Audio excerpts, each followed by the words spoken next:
হলদিয়া বন্দরের শ্রমিক ইউনিয়ন অফিসে বসে রয়েছেন বিজেপি প্রার্থী। তার টেবিলে পড়ে রয়েছে আগ্নেয়াস্ত্র। সেটি নিয়ে আবার নাড়াচাড়া করে দেখছেন তার পাশে বসে থাকা এক ব্যক্তি। ভোটের মুখে ভাইরাল সেই ভিডিও। বিতর্কে হলদিয়ার বিজেপি প্রার্থী প্রদীপ বিজলি। ভিডিও ভাইরাল হতে শোরগোল পড়েছে হলদিয়া জুড়ে। ভোটের আগে আগ্নেয়াস্ত্র সহ খোদ বিজেপি প্রার্থীর ছবি দেখে চক্ষু চড়ক গাছ স্থানীয়দের। তৃণমূলের অভিযোগ, বিজেপি সন্ত্রাস করে ভোটে জিততে চাইছে। তার প্রমাণ প্রার্থী নিজেই আগ্নেয়াস্ত্র নিয়ে বসে রয়েছেন।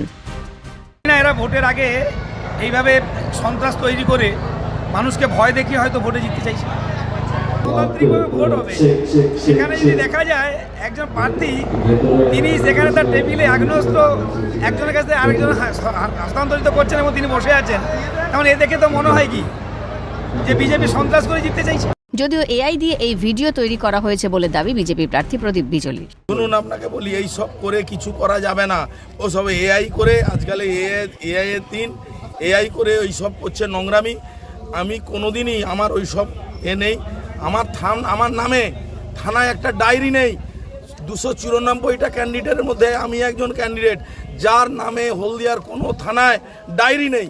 আর আবার আগ্নেয়াস্ত্রের কথা বলে, চোর, চিটিংবাজ। প্রথম দফার ভোটের আগে এই ঘটনাকে কেন্দ্র করে চড়ছে রাজনৈতিক পারদ।